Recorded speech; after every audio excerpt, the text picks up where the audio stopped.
முருகன், எப்பொழுதும் உன்னுடைய மனதையும் உணர்வையும் புரிந்து கொண்டிருக்கின்றேன். நீ உரையாடாமல் நின்றாலும் உன் நெஞ்சத்தோடு நான் பேசுகின்றேன். இன்னும் 2 மணி நேரத்தில் நல்ல திருப்பம் வரும். பூரிப்படைவாய். சில நேரங்களில் யாருமே உன்னை புரிந்து கொள்ளவில்லையே என்று கவலைப்படுகின்றாய். நம்பிக்கையை சில நேரங்களில் இழந்து விடுகின்றாய். ஆனால் நம்பிக்கை இழந்த பின்னேதான் அந்த நம்பிக்கையினுடைய விலை மதிப்பும் தெரிகின்றது. கடைசி நிமிடத்தில் கூட முடிவு மாறும். அது உன் வாழ்க்கையே வளமாக்கிவிடும். அதனால் எப்பொழுதும் சோர்ந்து போகாதே. நடக்கவில்லையே என்று கவலைப்படாதே. நீ விரும்பியது கிடைக்காமல் போயிருக்கலாம். அதற்காக ஒரு பொழுதும் வருந்த வேண்டிய அவசியமில்லை. கிடைக்கப் போறது சிறப்பானது என்பதை தெரிந்து கொள். முருகனின் வழி என்பது நேர்மையானது, ஆனால் நிதானமானது. 2 மணி நேரத்தில் அந்த சமயம் வரும். என்னால் முடியும். இந்த ஒரு சொல்லை மட்டும் எப்பொழுதும் மனதில் வைத்துக்கொள். எளியவனின் கண்களில் இருந்து வரக்கூடிய கண்ணீர் முருகனை உருக வைக்கும் என்பது உனக்கு தெரியாதா? நீ துடித்து வேதனைகளை என்னில் கொட்டி இருக்கின்றாய். ஒவ்வொரு தடையையும் புதிய வாய்ப்பாக நான் மாற்றி தருவேன். அந்த ஒவ்வொரு வாய்ப்பையும் வெற்றியாக நான் மாற்றி தருவேன். உன்னுடைய முகம் மலரக்கூடிய அளவிற்கு இன்னும் 2 மணி நேரத்தில் நீ பூரிப்படைவாய்.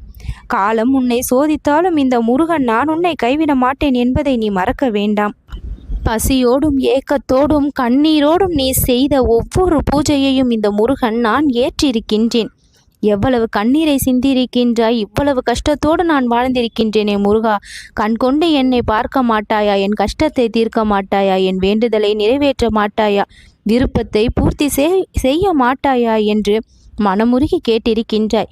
நேரம் கொஞ்சம் தாமதமானது, ஒப்புக்கொள்கின்றேன். ஆனால் தீர்வு துல்லியமானதாக இருக்கும் என்று முதலில் நம்பு. இந்த முருகன் உன் வாழ்க்கையை நான் மாற்றி தருவேன். ஒவ்வொரு விடியலிலும் நம்புகின்றாய் ஏதாவது ஒரு நல்லது நடக்கும் என்று. அந்த நம்பிக்கை இருளில் இருக்கும் உன் வாழ்க்கையை இப்பொழுது வெளிச்சத்திற்கு கொண்டு வரும். துணிவாக எதையும் எதிர்கொள். பயந்து எதை கண்டும் ஒளியாதே. முருகனின் பிள்ளையாக இருக்கும் உனக்கு யாம் இருக்க பயமேன் என்கின்ற வாசகம் நெஞ்சத்தில் இருக்க வேண்டும். ஏமாற்றத்தை நீ எதிர்கொள்கின்றாய் என்று நினைக்கலாம். ஆனால் அது கூட உன் வாழ்க்கையின் திருப்பத்திற்காக தான். ஒரு விஷயம் நடக்கின்றது என்றால் புதிய கதவு திறக்கின்றது என்று அர்த்தம். முருகன் சொல்வது பொய்யாகாது. என்னுடைய வாக்கு உன் வாழ்க்கையை மாற்றும். நீ காத்திருக்கின்றாய். உனக்கு தேவையானவற்றை வேகமாக ஓடி வந்து நான் தர தயாராக இருக்கின்றேன்.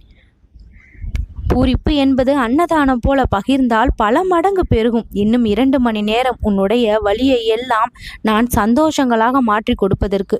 உன்னுடைய வீட்டிற்குள் நற்செய்தி நுழைய போகின்றது. உன்னுடைய வாழ்க்கை அழகாக மாற்ற என்னுடைய அருள்வாக்கு உனக்கு நம்பிக்கையாக விளங்கும்.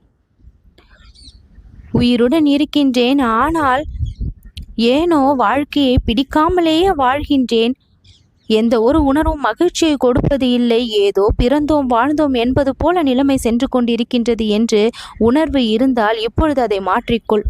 சாதிப்பதற்காக பிறந்திருக்கின்றாய். மற்றவர்களை மகிழ்விப்பதற்காக பிறந்திருக்கின்றாய்.